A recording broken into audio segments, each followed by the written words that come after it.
नऊ राखी को सकई राम कर जोरी। लेकिन जब नारद देखे विकल जयंत लागी दया कोमल चित सरंग। नारद ने जब देखा कि ये जयंत इंद्र का बेटा भागता जा रहा है, अरे बेटा इंद्र जयंत इस तरह से क्यों भाग रहे? जयंत ने कहा कि महाराज मत रोको। क्यों? ये अग्नि रूपी जो बाण पीछे लगा है ना मार रहा है ना छोड़ रहा है। अरे रुको तो। जयंत ने कहा कि हमारे पिता जब हमको हमारी रक्षा न कर पाए, सृष्टि के कर्ता जो ब्रह्मा जी वो हमारी रक्षा नहीं कर पाए, पालन करता भगवान विष्णु हमारी रक्षा नहीं कर पाए, संहार करता भगवान शिव हमारी रक्षा नहीं कर पाए, तो बाबा आप क्या कर पाएंगे? नारद जी ने कहा बेटा रुको तो।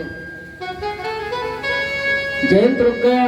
नारद जी ने हाथ दिया, अग्नि का बाण भी रुक गया।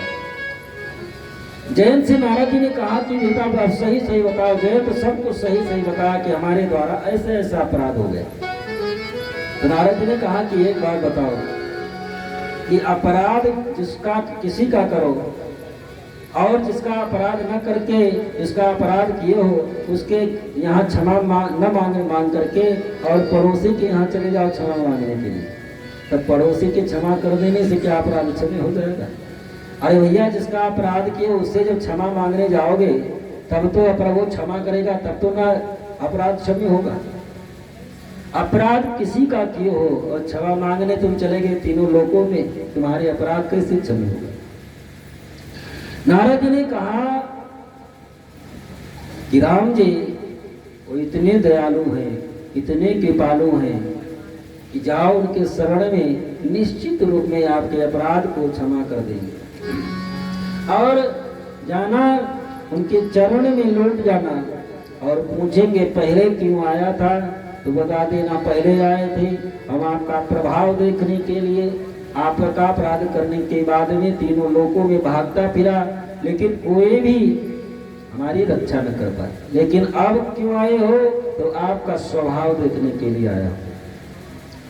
तो भगवान राम का स्वभाव इतना कोमल है, इतना दयालु है, इतना कृपालु है कि राम के स्वभाव को देख करके रावण भी रोया है। जब राम जी से रावण युद्ध कर रहा था तो एक दिन जाकर के अपने महल के कोने में बैठ करके रो रहा था। रात्रि के समय मंदोदरी आकर के पूछी, स्वामी आज पहली बार जीवन में आपके आंखों से आंसू देख रही हूँ। रावण ने कहा ठीक कह रही हो देवी, पूरा जीवन व्यतीत हो गया, कभी भी हमारे आंखों में आंसू आया ही नहीं। मैंने जगत को रुलाया, मैंने तीनों लोगों को रुलाया, इसी के कारण मेरा नाम रावण पड़ा। लेकिन आज राम के स्वभाव को देख करके हमको रोना आ रहा है। जिस राम की पत्नी का हरण करके मैं ले आया हूँ, अशोक वाटिका में बैठाया हूँ, 6 महीने से ऊपर हो गया, वो अन्न जल सब कुछ परित्याग कर चुकी है, केवल शरीर में अस्थि मात्र बचे हैं। और उस राम से मैं युद्ध करने के लिए गया।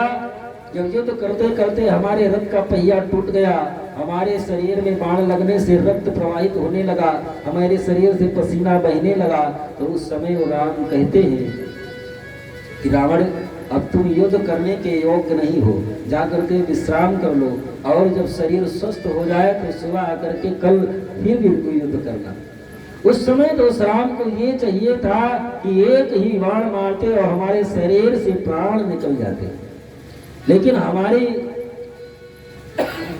वेदना हमारे कष्ट को राम देख करके हमको विश्राम करने के लिए बोले। तो नारद जी उपाय बताए कि उनके शरण में जाओ, निश्चित रूप में तुमका दोबारा कल्याण होगा। जयंत आया भगवान की शरण में और जयंत का कल्याण हुआ।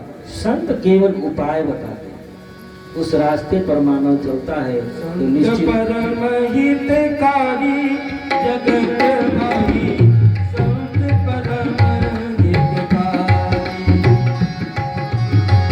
संत परम हितकारी जगत भाई, संत परम हितकारी, संत परम हितकारी जगत में, संत परम हितकारी। पद प्रगट करावत प्रीति प्रभु पद प्रगट करावत लीली भरम मिटावत भारी भरम मिटावत भारी संत परम हितकारी संत परम हितकारी जगत में संत परम हितकारी साध कृपाल सकल जीवन पर साध कृपाल सकल जीवन पर ईशन सब दुख हारी हरिशन सब दुखहारी जगत माई संत परम हितकारी संत परम हितकारी जगत में संत परम हितकारी गुणातीत विरत अवधि पर गुणातीत तन त्यागी रीत जगत से न्यारी रीत जगत से न्यारी जगत में संत परम हितकारी जगत में संत परम हितकारी श्री ब्रह्मानंद संतन की संगति ब्रह्मानंद संतन मिलत है प्रगट मुरारी मिलत है प्रगट मुरारी जगत में संत परम हितकारी संत जगत हितकारी जगत माई संत परम हितकारी जगत माई संत परम हितकारी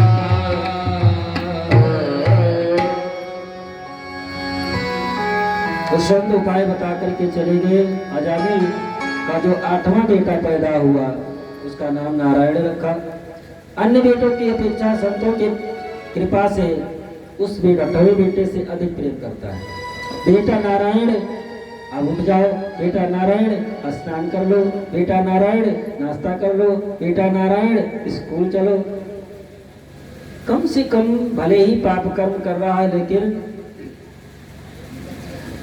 बेटे के बहाने भगवान का 10-20 बार नाम तो मुख से निकल ही जाता। लेकिन पाप कर्म जो कर रहा था उसमें कमी नहीं आई। इधर यमराज ने अपना रजिस्टर खोल करके देखा, उस समय अजामिल की आयु 40 वर्ष बची हुई थी। लेकिन यमराज ने अपने दूतों से कहा कि भले ही अजामिल की आयु 40 वर्ष बची हुई है, जाकर के उसको पकड़ करके ले आओ।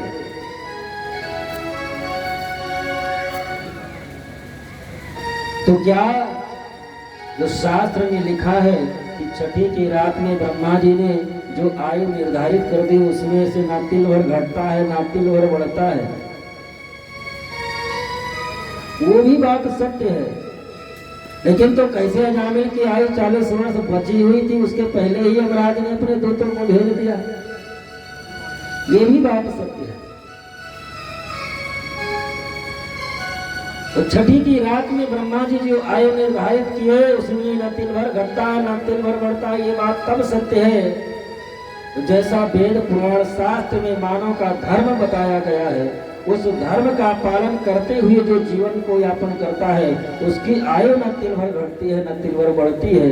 लेकिन जो वेद पुराण शास्त्र में जैसा मानव का धर्म बताया गया, उस धर्म के विपरीत जब कार्य करता है तो उसकी आयु धीरे धीरे अपने आप ही कम हो जाती है। यमराज के दूत उस लेने के लिए आ गए और यमराज के दूत जब आए, अजामिल चारपाई पर लेटा हुआ था, विकराल स्वरूप काजल पहाड़ के समान बड़े बड़े दांत देख करके घबराया। और अंतिम समय में जिससे मानव अधिक प्रेम करता है उसी वही याद आता है। वहीं सबसे छोटा बेटा दूर वहीं पर खेल रहा था और जोर जोर से चिल्लाने लगा, दूरे क्रीडन का सत्तम पुत्रा नारायणाभयम प्लावितेन स्वरेण उच्चये रज्जुहावक्रेन्द्रियाः। अरे बेटा नारायण आओ, अरे बेटा नारायण आओ, अरे बेटा नारायण आओ। अंतिम समय में भगवान का नाम मुख से निकल गया। जन्म जन्म मुनि जतन कराही, अंत राम कही आवत नाही। लेकिन संतों की ऐसी कृपा हुई, ऐसा उपाय बता करके कह गए कि अंतिम समय में भगवान का नाम मुख से निकल गया। भगवान नारायण अपने 2 पार्षदों को भेज दिए कि अजामिल भले ही पाप कर्म किया है लेकिन अंतिम समय में हमारा नाम मुख से ले लिया है और वो नरक में नहीं जा सकता। भगवान नारायण के 2 पार्षद भी आ गए। भगवान के पार्षद कैसे हैं? सर्वे पद्म पलासा चापीत कौशीस वाससाः किरीटिनो कुंडलिनो लसत पुष्कर वालिनाः। भगवान नारायण के जो पार्षद है, भगवान नारायण के समान ही उनका स्वरूप होता है। भगवान नारायण के जो पार्षद होते हैं और भगवान नारायण में अंतर करने के लिए बस केवल एक ही उपाय है कि भगवान नारायण के वक्षस्थल पर महर्षि भृगु के चरण चिन्ह होते हैं और बाकी भगवान नारायण के पार्षद भी किरीट कुंडल मुकुट और चक्र सुदर्शन वो भी धारण किए रहते हैं। भगवान नारायण के समान भगवान नारायण के पार्षद भी होते हैं। अजामिल दोनों का दर्शन कर रहा है। भगवान नारायण के पार्षद आकर के यमराज के दूतों को डांट करके कहा, इसको छोड़ दो, अब ये नरक में नहीं जा सकता। क्यों? अंतिम समय में हमारे प्रभु का नाम गाया है। यमराज के दूतों ने कहा कि आपके प्रभु का नाम थोड़ी ने गाया है, तो अपने बेटे को बुला रहा था। भगवान नारायण के पार्षदों ने कहा कि भले ही अपने बेटे का नाम गा रहे थे लेकिन नारायण नाम तो हमारे प्रभु का है। भगवान का नाम कैसे भी गाया जाए तो कल्याणकारी ही होता है। सांकेत्यम पारिहास्यम वा अस्तोभम हेलनमेव वा वैकुंठ नाम ग्रहणम शेष अगारम परम। अग्नि को चाहे जान करके छो तब भी जलाएगी, अनजान में छोगे तब भी जलाएगी। अग्नि का तो स्वभाव है जलाना, तो हमारे प्रभु अपना स्वभाव कैसे छोड़ सकते हैं? चाहे जान में, चाहे अनजान में, चाहे हास में, चाहे परिहास में, कैसे भी भगवान का नाम निकल जाए वो तो कल्याण करने वाला ही होता है। भाव को भाव अनक लाल से हो, भाव को भाव अनक लाल से हो, भाव को भाव जल किसी रस हो, नाम जपत मंगल किसी रस। भगवान नारायण के पार्षदों ने कहा, एक बात बताओ, सबसे पहले नारायण नाम हमारे प्रभु का पड़ा, किसके बेटे का? तो युवराज के दूतों ने कहा कि बेटे का नाम तो ये अब रखा है, भगवान नारायण तो सनातन है, उन्हीं से संपूर्ण ब्रह्मांड, संपूर्ण सृष्टि उन्हीं से प्रारंभ होती है, उन्हीं में समाहित हो जाती है। तो भगवान के पार्षदों ने कहा कि जब भगवान नारायण हमारे प्रभु का ही नाम है तो अंतिम समय में भगवान का नाम गा लिया है, इसलिए ये नरक में नहीं जा सकता। भगवान नारायण के पार्षदों ने यजाबिल को यमराज के दूतों से छुड़ा दिया। यमराज के दूत वापस लौट करके गए, अपने मालिक से बताए कि आज आप निर्धारित कर दें कि हम किसको पकड़ करके लाए, किसको पकड़ करके न लाए, क्योंकि हम जाएंगे लेने के लिए। कोई अपने बेटे का नाम राम जी रख देगा, कोई अपने बेटे का नाम कृष्ण जी रख देगा, कोई अपने बेटे का नाम नारायण रख देगा, और हम जाएंगे ऐसे धक्के क्या जीवन में खाते रहेंगे। अंतिम समय अपने बेटे को बुलाएगा और उधर नारायण के तो पार्षद आ जाएंगे। यमराज ने कहा कि उन्हीं भगवान नारायण का भजन मैं भी करता हूं। आप लोग हमेशा पूछा करते हैं ना कि आप किसका भजन करते हो, माला लेकर के हमेशा बैठ करके भजन क्या करते हो, किसका ध्यान करते हो? मैं भी उन्हीं का ध्यान करता हूँ। नाम तेरा तारनहारा, तब तेरा दर्शन होगा। इनकी रचना इतनी सुंदर, तो कितना सुंदर होगा, तो कितना सुंदर होगा। नाम है तेरा तारनहारा, तब तेरा दर्शन होगा। तेरी रचना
धर्मराज कहते हैं अपने दूतों से कि हम द्वादश परम भागवत हैं। शंभु नारदा शंभु कुमारा कपिलो मनु प्रहलादो जनको विष्णु बलिर्वैजास्ते वयम। और आप लोग हमेशा पूछा करते हो किसका भजन करते हो, तो वही भगवान नारायण नमामि नारायण पाद पंकजम। मैं हमेशा भगवान नारायण के ही चरणों में प्रार्थना करता हूँ। करोमि नारायण पूजनम सदा। उन्हीं भगवान नारायण का हमेशा ध्यान और पूजन करता हूँ। और वदामि नारायण नाम निर्मल मुदे, भगवान नारायण का निरंतर मैं उनके नाम का जाप किया करता हूँ। और स्मरामि नारायण तत्व सब मभ्यम, उन्हीं भगवान नारायण के हमेशा मैं स्मरण करता हूँ। इधर अजामिल भगवान नारायण के पार्षदों का भी दर्शन किया था, यमराज के दूतों को भी देखा था। यम के दूत छोड़ करके चले गए।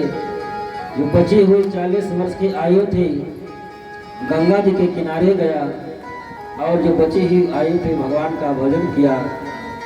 और जब उसकी आयु पूर्ण हुई तो भगवान नारायण स्वयं विमान लेकर के आए और अजामिल को अपने धाम को लेकर के गए। श्री सुखदेव जी महाराज कहते हैं कि भले ही कितना धार्मिक हो, लेकिन कुसंग में पड़ने के कारण वो धर्म से विचलित होकर के अधर्म पर जा सकता है। लेकिन यदि संतों की कृपा हो जाए, भगवान की कृपा हो जाए, तो पुनः सही रास्ते पर आकर के वो भगवत धाम को जा सकता है। इस प्रकार से अजामिल का उपख्यान रहा। वैसे समय हो गया, हम तो चाहते थे आज प्रहलाद जी का कथा हो जाए। कल भगवान का जन्म है, कल भी लंबी कथा रहेगी। इतना संक्षेप में जब चले हैं तो फिर बैठेंगे कुछ देर, फिर आरती कराएं। आज तो महाराज बंद करें मने नहीं नहीं ज्यादा नहीं, अगर आप लोग आधा घंटा का समय दे, प्रहलाद जी का भी संक्षेप में चरित्र हो जाए कल, क्योंकि भगवान का जन्म है, कल बहुत लंबी कथा। तो प्रहलाद जी का चरित्र संक्षेप में हो जाए। चले जाओ महाराज जी, चले जाओ। नए भाई बैठे वाले जाने कहा महाराज बैठा दिया, काल से हम सब देर में आई। काल से कहना कोई आई 10 बजे का है, 7 बजे बैठा देते हैं। बस आधा घंटा ध्यान से सुनिए, बहुत अच्छा चरित्र है प्रहलाद जी का, बहुत संक्षेप में।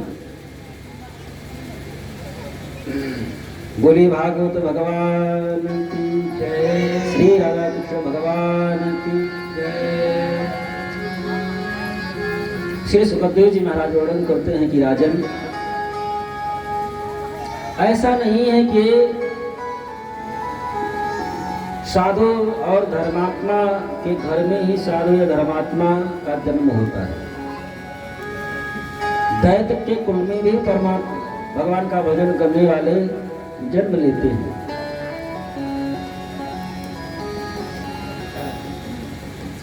इसी प्रकार से एक जब हिरणाक्ष और हिरण्याकश्यप दोनों कश्यप के द्वारा जब जन्म लिए, तो हिरणाक्ष का उद्धार भगवान शुक्र का रूप धारण करके उसका उद्धार कर दिए। तब से जो हिरण्याकश्यप था, तब से भगवान नारायण से दुश्मनी मान रहा था, दुश्मन उनको मान रहा था कि भगवान नारायण से मैं जरूर बदला लूंगा, क्योंकि इन्होंने हमारे भाई को मारा है। लेकिन फिर मन में विचार किया कि नारायण से बदला लेना इतना आसान नहीं है, उसके लिए शक्ति और पौरुष चाहिए, उसके लिए करें क्या।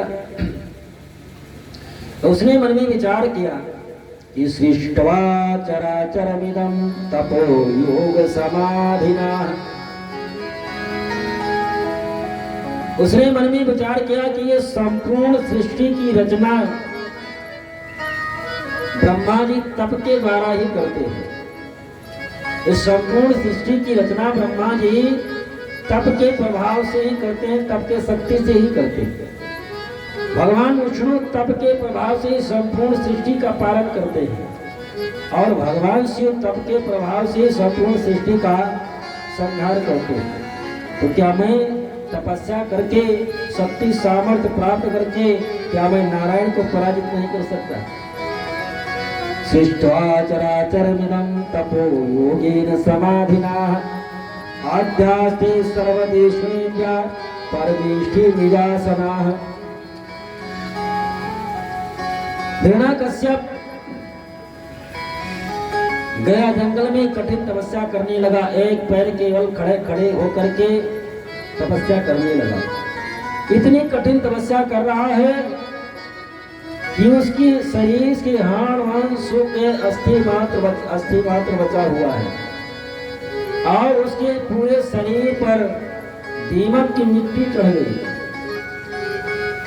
ब्रह्मा जी उसके तप से प्रसन्न हुए, ब्रह्मा वरदान देने के लिए आए। उत्तिष्ठोत्तिष्ठ भद्राते तपः सिद्धोऽसि कश्यपा। एक कश्यप नंदन, मैं तुम्हारे तप से प्रसन्न हूं, जो वरदान मांगना चाहते हो मांग लो। हिरण्याकश्यप ने कहा कि यदि आप हमारे ऊपर प्रसन्न हैं तो हमको अमरत्व का वरदान दो, हम अमर हो जाए। ब्रह्मा जी ने कहा जब हम ही अमर नहीं तुमको अमरत्व का वरदान कैसे दे सकते? एक दिन हमको भी ये शरीर छोड़ना पड़ेगा। जब हम ही अमर नहीं हैं तो हम अमरत्व का वरदान कैसे दे सकते? तो हिरण्याकश्यप ने कहा कि आप हमको ऐसा वरदान दीजिए कि ना हमको कोई दिन में मार सके, ना रात्रि में मार सके, ना घर के बाहर मार सके, ना घर के भीतर मार सके, ना कोई हमको अस्त्र से मार सके, ना शस्त्र से मार सके, ना हमको मानव मार सके, ना जानवर मार सके, ना हमको कोई पृथ्वी पर मार सके, ना कोई हमको आकाश में मार सके। वरदान की जड़ी लगा दी। ब्रह्मा जी ने कहा तथास्तु। वरदान प्राप्त करके आ गया। श्री सुखदेव जी महाराज कहते हैं कि हिरण्याकश्यप के 7 पुत्र थे और सबसे छोटे थे श्री प्रहलाद जी महाराज। प्रहलाद जी का जो स्वभाव था अन्य बालकों की अपेक्षा सबसे अलग था। इनका जो स्वभाव था ब्राह्मण से शील संपन्ना सत्य संधो जितेन्द्रिया आत्मत सर्वभूतेषु भूतानामेकं प्रिया सुहृतम। प्रहलाद जी का जो स्वभाव है ब्राह्मण संत सबके लिए सबके चरणों में प्रणाम करना, सबके सम्मान करना, सबकी सेवा करना, संपूर्ण पृथ्वी पर सभी प्राणियों के प्रति समभाव रखना और निरंतर भगवत स्मरण किया करना। एक दिन हिरण्याकश्यप अपने गुरु शुक्राचार्य के पुत्र सांड और अर्म को बुलाए कि अब प्रहलाद भी पढ़ने के योग्य हो गया है, इसको भी विद्यालय में लेकर के जाओ और दैत्य कुल की जो परंपरा की विद्या है इसको भी अध्ययन कराओ।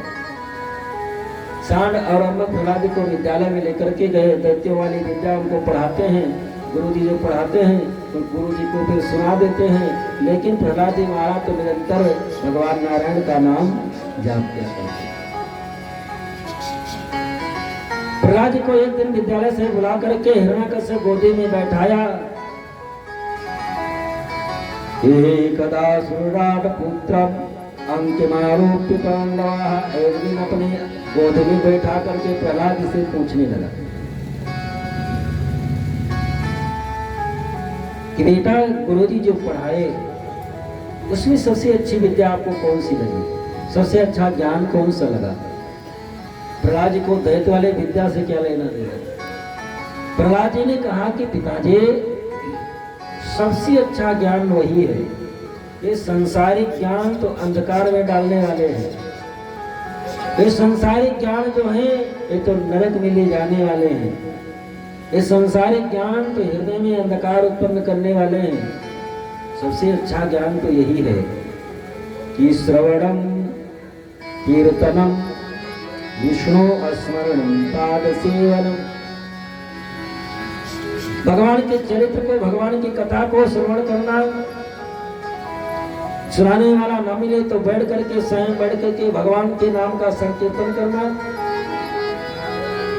भगवान विष्णु भगवान नारायण के चरणों का स्मरण करना, उनकी सेवा करना। अर्चनम वंदनम दास्यम साके आत्मनिवेदनम। ये नवधा भक्ति की बात जब प्रहलाद जी ने अपने पिताजी को सुनाई तो हिरण्याकश्यप को क्रोध आ गया और अपने गोदी से उतार करके और शांत अर्मक को बुलाए कि हमको लगता है कि हमारे दुश्मन नारायण ने अपने दूत को भेज करके हमारे बालक को बिगाड़ने का प्रयास कर रहा है, इसको थोड़ा संभाल करके रखिए। शांत अर्मक ने कहा ठीक है महाराज। विद्यालय में बड़े देख रेख से फिर शांत अर्मक प्रहलाद जी को पढ़ाते हैं। कुछ दिन व्यतीत होने के बाद में प्रहलाद जी को पुनः महल में हिरण्याकश्यप एक दिन देखा, गोदी में बैठाया, गोदी में बैठा करके और पूछा बेटा गुरुजी जो पढ़ाए हो उसमें से सबसे अच्छी विद्या जो लगी हो हमको बताएं। प्रहलाद ने कहा कि पिताजी ये जो मानव का शरीर मिला है भगवान ने बड़ी कृपा करके दी है। 84 लाख योनियों में भगवान ने मानव का शरीर बड़ी कृपा करके दिया है और ये मानव का शरीर इसलिए दिया कि मानव के शरीर के द्वारा ये धर्म कर्म पूजा पाठ भगवान की कथा कीर्तन साधु संतों की सेवा जितने भी धर्म हैं ये मानव शरीर के द्वारा ही हो सकता है। ये मानव का शरीर जीव को सुधारने के लिए मानव का शरीर परमात्मा ने दिया है। दुर्लभो मानुषो देहो देहि राम चढ़वंगुरम। ये मानव का शरीर परमात्मा ने कृपा करके दिया है, लेकिन ये कब छूट जाए कोई पता नहीं। लेकिन मानव का शरीर प्राप्त करके मानव जब धरातल पर आकर के मृत्यु लोक में आकर के तो परमात्मा को दिए हुए वचन को भूल जाता है और आकर के घर परिवार मकान दुकान और घर गृहस्थी में ऐसे फंस जाता है कि उस परमात्मा को भूल जाता है। लेकिन अंतिम समय में साथ जाता क्या है? कुछ भी नहीं। धनानि भूमो पशवो हि गोष्ठो नारी गृहासा। ये जो ये धन संपत्ति वैभव जो कुछ भी कमाता है, घर मकान दुकान जो कुछ भी बनाता है, सब यही का यही रह जाता है। धनानि भूमौ पशवो हि गोष्ठौ, सब यही के यही रह जाएंगे, कुछ भी साथ में जाता नहीं है। यहाँ तक जो पत्नी है अर्धांगिनी है, जिसको आधा अंग माना जाता है, वो भी साथ नहीं जाती। वो जाती है कहाँ तक? नारी गृहे द्वार, दरवाजे तक ही जाती है, दरवाजे तक ही साथ देती है। नारी गृहे द्वार, जो स्त्री होती है नांगनी होती है, द्वार तक साथ देती है। और जो हित मित्र घर परिवार वाले भाई बंधु होते हैं, रिश्ते नाते जो कुछ भी होते हैं, रिश्तेदार नातेदार, वो सब कहाँ तक साथ देते हैं? सखा स्मशाने, अपने भाई बंधु सखा सके संबंधी सखा जो होते हैं वो शमशान तक जाते हैं, साथ में शमशान तक साथ देते हैं। सखा स्मशाने। और ये जो शरीर का पालन पोषण करते आए पूरा जीवन, तेल साबुन कपड़ा बड़ा सुंदर सजाने में लगे रहे जिस शरीर को, ये कहाँ तक साथ देता है? ये देह चितायाम, ये केवल चिता तक साथ देता है। चिता पर जल करके ये भी राख हो जाता है। देह चितायाम। तो परलोक जाने समय साथ में क्या जाता है? परलोक जब जाएंगे तो जाएगा क्या साथ? परलोक मार्गे धर्मान गो गच्छति जीवेका। जो आपने धर्म किया है, जो अधर्म किया है, जो कर्म किया है, वही साथ में जाएगा। बाकी सब कुछ यहीं का यहीं रह जाएगा। जाएगा जब यहाँ से कुछ भी न पास होगा, 2 गज कफन का टुकड़ा तेरा निवास होगा। तेरा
कफन का टुकड़ा तेरा निवाज होगा। दो गजे कफन का टुकड़ा तेरा निवाज होगा। तेरा निवाज होगा। तेरा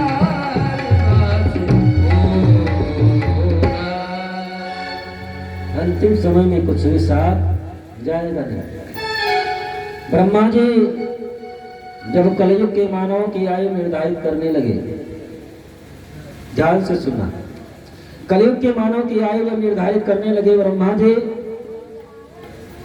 सबकी आयु 40-40 वर्ष निर्धारित की, सभी जीवों की 40 वर्ष आयु मानव को ब्रह्मा जी प्रदान किए, 40 वर्ष आयु गधे को प्रदान किए, 40 वर्ष आयु कुत्ते को प्रदान किए और 40 वर्ष आयु चमगादड़ को दिए। 40-40 वर्ष आयु सबकी निर्धारित की। एक दिन मानव आकर के ब्रह्मा जी से प्रार्थना करने लगा कि ये 40 वर्ष की आयु आप दिए हैं, 40 वर्ष में हम क्या कर पाएंगे, देश दुनिया कैसे देख पाएंगे, कृपा करके आप हमारी आयु को बढ़ा दें। ब्रह्मा जी ने कहा ठीक है, कोई अपनी आयु कम कराने के लिए आएगा, बढ़ा देंगे। एक दिन गधा आया रोते हुए ब्रह्मा जी से निवेदन करने लगा, प्रभु आप हमारी आयु को कुछ कम कर देते, ये 40 वर्ष तक बोझा ढोते ढोते जीवन खराब जाएगा और गधे का मालिक आपको पता है कि कभी श्यावसी नहीं देता, जब देता है तो डंडा ही देता है, कृपा करके आप हमारी आयु को कुछ कम कर दें। तो गधे की 20 वर्ष आयु मानव को दे दिया गया। तो 40 पहले मिला था, 20 गधे वाला मिल गया, कितना हो गया, कितना, हमारा मैथ कमजोर है इसलिए पूछ रहे। तो 40 और 20 60। लेकिन फिर भी एक दिन मानव आकर के ब्रह्मा जी से प्रार्थना करने लगा, कुछ और आयु और बढ़ा देते तो थोड़ा और आनंद आ जाता। ब्रह्मा जी ने कहा ठीक है, कोई आएगा कम कराने के लिए बढ़ा देंगे। एक दिन कुत्ता रोते हुए आया, ब्रह्मा जी से निवेदन करने लगा, कृपा करके आप हमारी आयु को भी कम कर देते, क्योंकि दूसरे के दरवाजे पर पड़े रहना, टुकड़े के भरोसे, मेला तो मेला लेकिन नहीं तो डंडा ही मिलता है। तो ब्रह्मा जी ने कहा ठीक है, कोई आएगा तो आप कम कर देंगे। तो कुत्ते की भी 20 वर्ष आयु कम करके मानव को दे दिए, तो 60 हो गया था और 20 और कुत्ते वाला मिल गया। अब कितना हुआ, 60 और 20 80। लेकिन मानव फिर ब्रह्मा जी से निवेदन किया, कृपा करके थोड़ी और आयु और बढ़ा देते। ब्रह्मा जी ने कहा ठीक है, कोई आएगा तो बढ़ा देंगे। चमगादड़ एक दिन रोते हुए आया कि कृपा करके हमारी आयु को भी कुछ कम कर देते। ये 40 वर्ष तक उल्टे पेड़ पर लटके रहना, मुख से खाना, मुख से ही गंदगी करना, कृपा करके आप हमारी भी आयु को कम कर दें। तो ब्रह्मा जी ने चमगादड़ की 20 वर्ष आयु मानव को दे दी।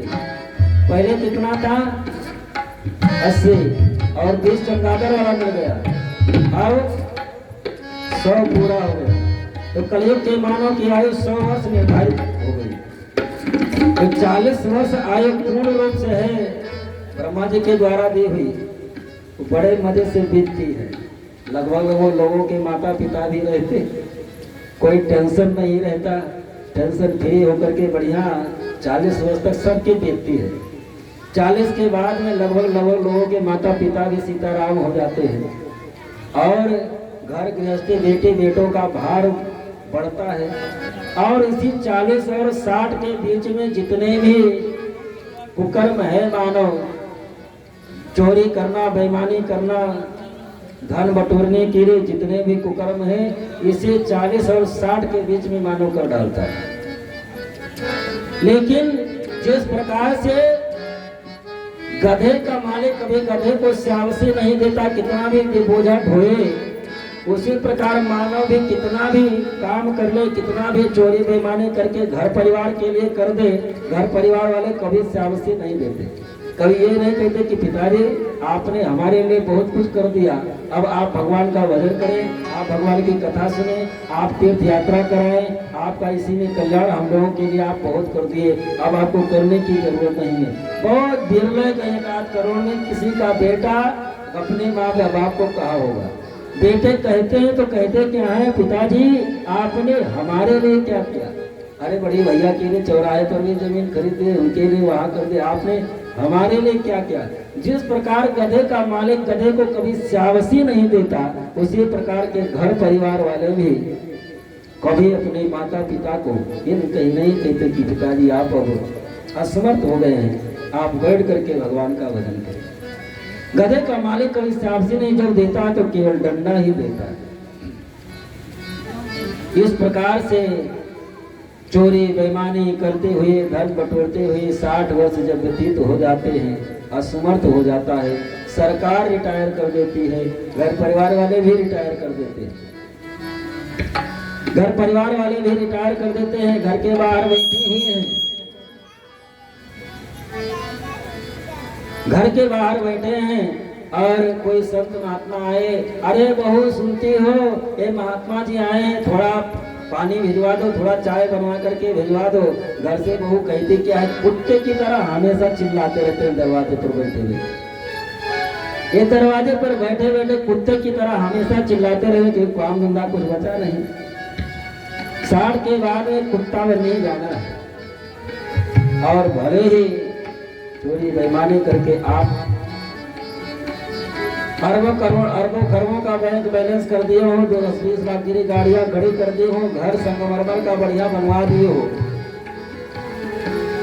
लेकिन 80 के ऊपर जब पहुंचेंगे तो उसी घर के बाहर एक टूटी हुई झोपड़ी होगी, और उसी टूटी हुई झोपड़ी में एक टूटी हुई चारपाई होगी, और उसी टूटी हुई चारपाई के पास में एक फूटा हुआ लोटा होगा, और उसी टूटी हुई चारपाई पर रोटी का टुकड़ा होगा। वहीं पर खाना, वहीं पर गंदगी करना, जैसे चमगादड़ मुख से खाता है मुख से ही गंदगी करता है, उसी प्रकार से कितना भी वो बढ़िया सुंदर आप मकान बनवाए है, लेकिन इसलिए धर्म कर्म जो कुछ भी करना है अपने से कर लीजिए।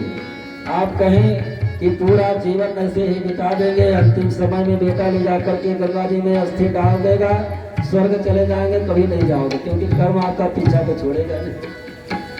तो बेटे का धर्म है कि आपके अस्थि को गंगा पहुंचाए, उसका धर्म है कि वो आपके लिए गया में जाकर के श्राद्ध करेगा, नहीं करेगा तो नरक जाएगा, लेकिन उसके गया श्राद्ध कर देने से उसके आपकी अस्थि ले जाकर के गंगा में डाल देने से स्वर्ग नहीं जाओगे, क्योंकि जैसा आप कर्म किए हैं, निजी जो अपने हाथों के द्वारा हुआ कर्म भी अपने साथ जाता है। प्रहलाद जी अपने पिता को समझाए, लेकिन फिर भी वो कहे कि नारायण के दूत लगता है हमारे बेटे को बहका रहे हैं। मैं प्रहलाद जी को सांड अर्मक पकड़ लेकर के विद्यालय में गए, मोटी मोटी जंजीर में बांध देते हैं। उसके पहले प्रहलाद जी को मारने का अनेक प्रकार से प्रयास करता है। हिरण्यकश्यप ऊंचे पर्वत की चोटी से फेंका देता है, जहरीले सर्पों को कमरे में बंद करके उसके बीच में प्रहलाद जी को रख देता है, लेकिन भगवान जो नाम जाप करते हैं प्रहलाद जी वही रक्षा करता है। विद्यालय में बंद करके लेकर के सांड अर्मक मोटे मोटे जंजीरों में बांध देते हैं। सांड अर्मक किसी कार्य से स्कूल से बाहर चले गए थे। प्रहलाद जी दैत्य बालकों को बुलाए जो साथ में थे विद्यालय में, चलो हम आज तुमको एक सुंदर सा खेल खिलाते हैं। प्रहलाद जी ने कहा कि सबसे पहले हमारी ये मोटी मोटी जंजीर है, आप खोल दो। दैत्य बालकों ने कहा कि यदि हम खोल देंगे तो आपके पिता हम लोगों की हत्या कर देंगे। प्रहलाद जी ने कहा कि आप लोगों को हमारे पिता कुछ नहीं कर पाएंगे, हमारे पिताजी हमको मारने का अनेक प्रयास किए लेकिन कुछ भी नहीं बिगाड़ पाए, तो आपका भी कुछ नहीं होगा। प्रहलाद जी से दैत्य बालकों ने पूछा कि आपको ये ज्ञान कहाँ से प्राप्त हुआ। प्रहलाद जी ने बताया कि हमको माँ के गर्भ में ही प्राप्त हुआ था। जिस समय हमारे पिताजी गए थे तपस्या करने के लिए जंगल में, हमारी माँ का हरण करके इंद्र लेकर के जा रहा था, रास्ते में महाराज इंद्र मिल गए। तो वो नारद बाबा मिले और नारद जी लगे जाकर के अपने कुटिया पर रखे। इंद्र को डांट करके कहे कि अब ये क्या करने लगे, देवताओं के राजा होते हुए एक स्त्री का हरण करके लेकर के जा रहे हो। इंद्र ने कहा कि महाराज इसका हरण करके कयादू का इसलिए ले जा रहे हैं कि इसके गर्भ पेट में बच्चा है, बच्चा जब पैदा होगा मैं उसको मार दूंगा, इसको ले ला करके छोड़ दूंगा महल में। नारद जी ने कहा तुमको कैसे पता कि इसके गर्भ में जो बालक है वो दैत्य ही होगा। तो नारद जी छुड़ा करके ले आए थे अपने आश्रम में और मैं गर्भ में था। प्रहलाद जी बता रहे हैं दैत्य बालकों से। जब इस वहां पर साधु महात्मा संत रहते थे, भजन कीर्तन करते थे, वो मैं सुनता था। सत्संग होती थी, कथा होती थी, वो भी मैं सुनता था। साधु संत भगवान की सेवा करते थे, वो भी हमको आभास होता था। वहीं से गर्भ में ही हमको ये ज्ञान प्राप्त हो गया था। और वास्तव में जब माँ के गर्भ में बालक 4 महीने का हो जाता है, माँ जैसा आचरण करती है बालक के ऊपर पूर्ण रूप से पड़ता है। माँ चाहे तो जो बालक पैदा होने वाला है उसको साधु संत ज्ञानी बना दे, माँ चाहे तो चोर डाकू बदमाश बना दे, माँ चाहे तो उसको शराबी जुआड़े और उसको नालायक बना दे। क्योंकि माँ जैसा आचरण करती है बालक के ऊपर पूरा प्रभाव पड़ता है। प्रहलाद जी को भगवान के भक्ति का ज्ञान गर्भ में ही प्राप्त हुआ था और अभिमन्यु को चक्रव्यूह का भेदन केवल 7वां द्वार इसलिए न तोड़ पाए थे कि माँ उस समय सो गई थी। अर्जुन उस समय समझा रहे थे चक्रव्यूह का भेदन, अभिमन्यु गर्भ में थे, लेकिन जो 7वें द्वार के भेदन की बारी आई बता ही रहे थे सो गई थी, इसी कारण अभिमन्यु मारे गए। गर्भ में जब बालक रहता है माँ जैसा आचरण करती है, पूरा प्रभाव बालक के ऊपर पड़ता है। प्रहलाद जी बालकों को समझाए, बालकों के साथ बालक जो बालक थे प्रहलाद जी को बंधन से मुक्त के मोटे मोटे जंजीर में बंधे हुए थे। बालकों के साथ में प्रहलाद जी संकीर्तन बढ़िया सुंदर संकीर्तन करने लगे। बीच में प्रहलाद जी हैं, चारों तरफ से दैत्य बालक हैं, सब बड़े सुंदर मग्न होकर के और प्रहलाद जी के साथ में सब संकीर्तन करने लगे, नाच सब नृत्य करने लगे। जय जय गोविंद गोविंद गोपाला, जय जय गोविंद गोपाला, जय मुरली मनोहर नंदलाला, जय जय मुरली मनोहर नंदलाला, जय जय गोविंद गोविंद गोपाला, जय जय गोविंद गोविंद जय मुरली मनोहर नंदलाला, जय मुरली मनोहर नंदलाला। दैत्य बालकों के साथ में प्रहलाद जी संकीर्तन कर रहे थे, तब तक गुरु जी आ गए। गुरु जी ने देखा कि ये दैत्य बालकों को भी बहका करके उनको भी ये नारायण का नाम ये संकीर्तन करा रहा है। महाराज को पता चले तो इन बालकों के साथ में हमारी भी हत्या कर देंगे। गुरु जी आए, किसी बालक का स्पर्श हुआ, उनको भी भगवान के भक्ति का रंग लगा, वो भी संकीर्तन में सम्मिलित हो गए। जय जय गोविंद गोविंद गोपाला, जय जय गोविंद गोपाला, भज मुरली मनोहर नंदलाला, भज मुरली मनोहर नंदलाला, जय जय गोविंद गोविंद गोपाला, जय गोविंद गोपाला। और इधर जो हिरण्यकश्यप का सेनापति था उधर विद्यालय से होकर के गुजर रहा था, उसने देखा कि प्रहलाद जी नाच रहे हैं, संकीर्तन कर रहे हैं, दैत्य बालक के साथ में दैत्य और गुरु जी भी। और ये दृश्य यदि महाराज को पता चले तो महाराज दैत्य बालकों के साथ में गुरु की भी मरवा देंगे। सेनापति भी आया, उसको भी किसी बालक का स्पर्श हुआ, उसको भी भगवान भक्ति का रंग लगा, वो भी सम्मिलित हो गया। जय जय गोविंद गोविंद गोपाला, जय जय गोविंद गोपाला, जय जय मुरली मनोहर नंदलाला, जय जय मुरली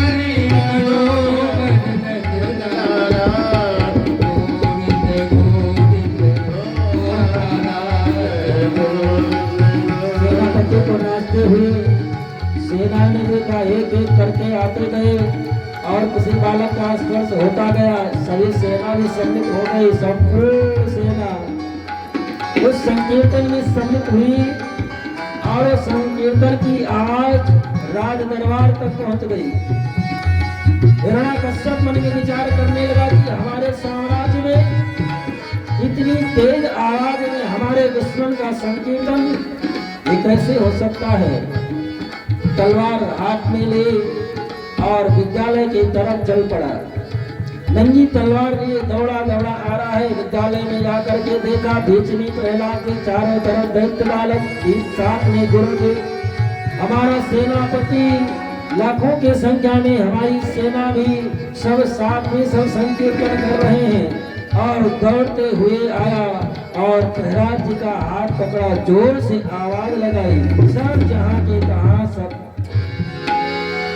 शांत हुए। तो भक्ति का रंग गुरु जी को लगा, सेनापति को लगा, सभी सेनाओं को लगा। हिरण्यकश्यप को भी लगना चाहिए था करंट, उसको भी भगवान भक्ति मिल जाती। लेकिन एक बात बताओ, बल्ब तभी तक जलता है जब तक वो फ्यूज नहीं होता। अगर फ्यूज हो गया तो उसमें चाहे 33,000 वोल्ट डाल दो, जलेगा नहीं। और फ्यूज नहीं है तो हल्का करंट है, जितना करंट होगा उतना जलेगा। लेकिन अगर फ्यूज हो गया तो कुछ भी करिए जलने वाला नहीं, तो फ्यूज बल्ब हो गया। हिरण्यकश्यप प्रहलाद जी को पकड़ा, महल में लेकर के आया और कहा कि बता तुम्हारा परमात्मा कहाँ है। आज हम तुमको छोड़ेंगे नहीं और तुम्हारे परमात्मा को भी नहीं छोड़ेंगे।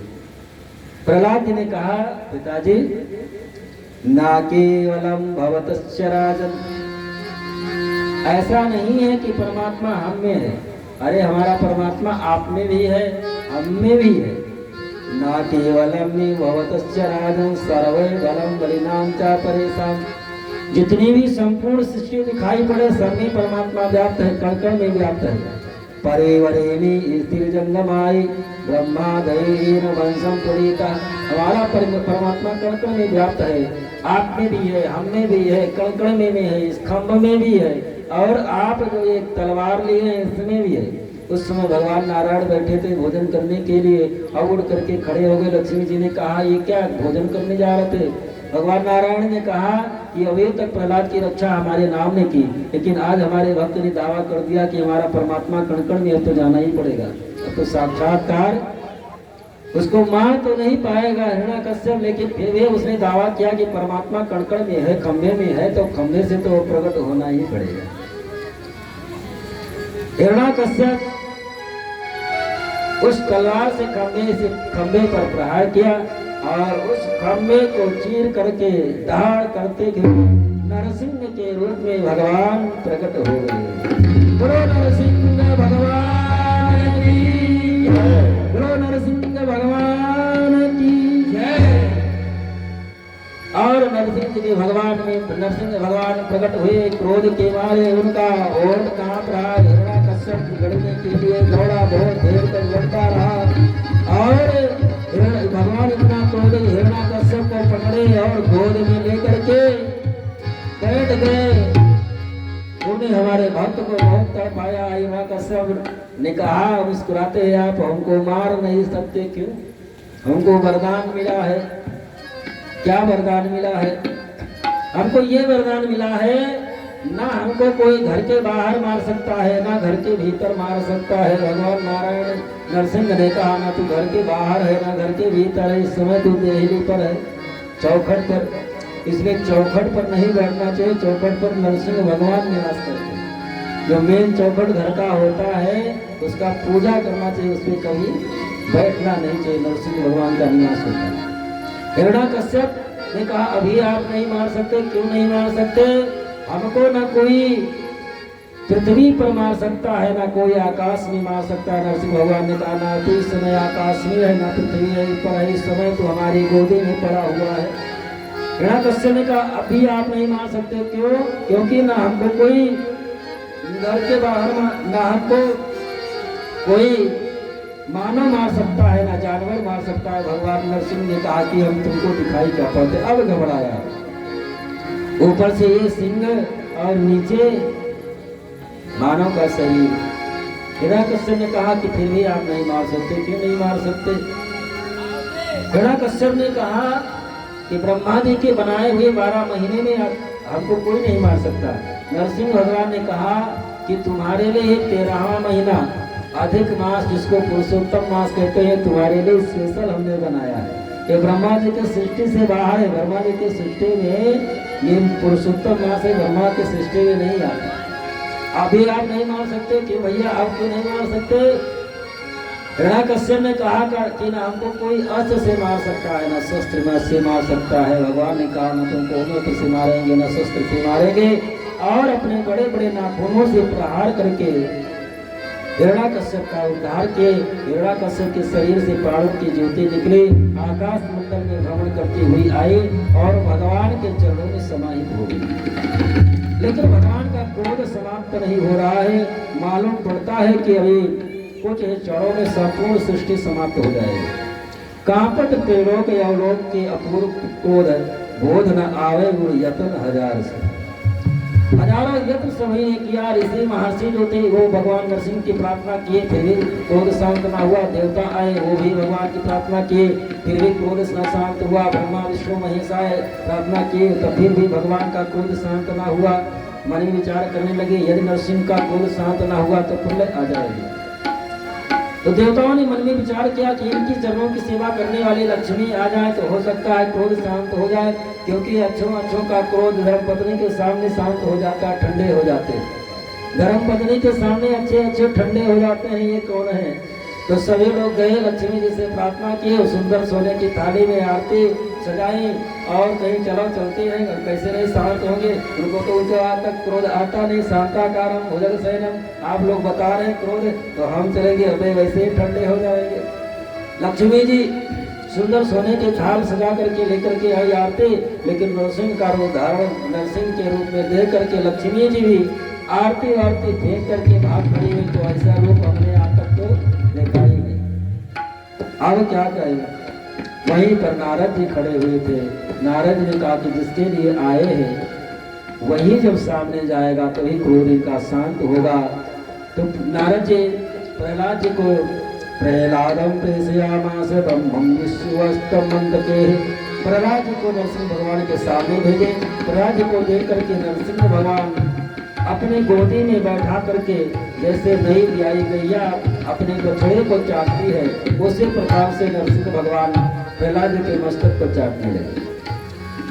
नरसिंह भगवान प्रहलाद जी से पूछते हैं कि बेटा एक बात बताओ, हम हमारे रूप को देख करके ये देवता ब्रह्मा विष्णु ऋषि बाहर से सभी भाग गए, यहाँ तक हमारे चरणों की सेवा करने वाले लक्ष्मी भी भाग गई डर के मारे। क्या तुमको डर नहीं लगा? प्रहलाद जी ने कहा कि एक बात बताओ, जंगल में सिंह रहता है, सिंह को देख करके जंगल के जितने भी जीव रहते हैं सब भाग खड़े होते हैं, लेकिन क्या सिंह का बच्चा भी सिंह को देख करके डर के भागता है? अरे सिंह का बच्चा तो कंधे पर भी बैठता, कान में उंगली डालता, नाक में उंगली डालता, कान भी पकड़ता। सिंह का बच्चा भी क्या सिंह को देख करके डरता है? प्रहलाद जी भगवान से अनेक प्रकार से प्रार्थना करते हैं। प्रहलाद जी को भगवान नरसिंह कहते हैं कि अब आप जो मांगना चाहते हो मांग लो। प्रहलाद जी ने कहा कि यदि आप हमारे ऊपर प्रसन्न हैं तो हमारे पिता की सदगति हो जाए। भगवान नरसिंह ने कहा कि आप जैसे भक्त जिस कुल में जन्म ले लेते हैं उसकी तो 21 पीढ़ियां कर जाती हैं, 7 पीछे की, 7 आने वाली और 7 माता की तरफ की 21 पीढ़ियां कर जाती हैं। कुलम पवित्रम जननी कृतार्थम वसुंधरा पुण्यवती च तेरा स्वर्ग स्थितिस्ते पितरोपि गंजा ऐसा कुले वैष्णव नाम।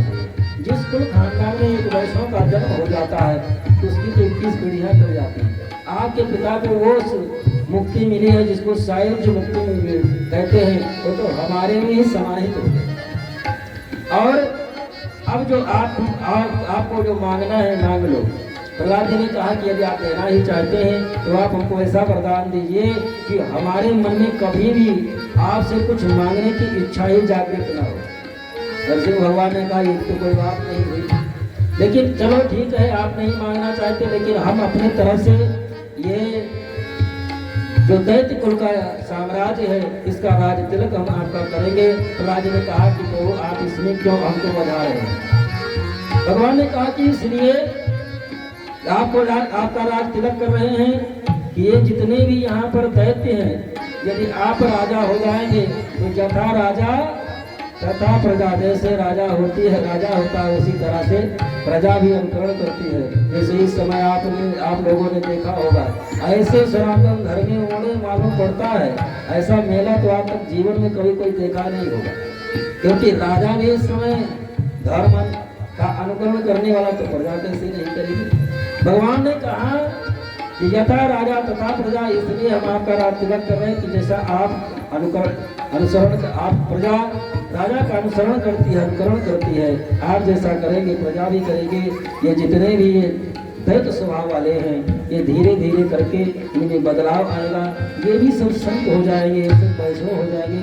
इसलिए आपको राज स्वीकार करना पड़ेगा। भगवान के कहने पर प्रहलाद जी का राज तिलक करते हैं नरसिंह भगवान। और इस प्रकार से श्री सुखदेव जी महाराज कहते हैं कि हिरण्याक्ष का उद्धार, हिरण्याकश्यप का अवतार उद्धार नरसिंह का उद्धारण करके भगवान ने किया, और हिरण्याक्ष का उद्धार शूकर का उद्धारण करके भगवान ने किया। ये दो अवतारों की कथा ये, और आगे कल भगवान के जन्म उत्सव की कथा है।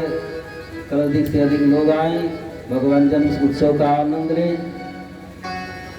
और कल की कथा, कल जन्म उत्सव में आए तो खाली हाथ किसी को नहीं आना चाहिए। खाली हाथ मतलब नहीं है तो 2 तुलसी पत्ती लाएंगे और भगवान को चढ़ा देंगे।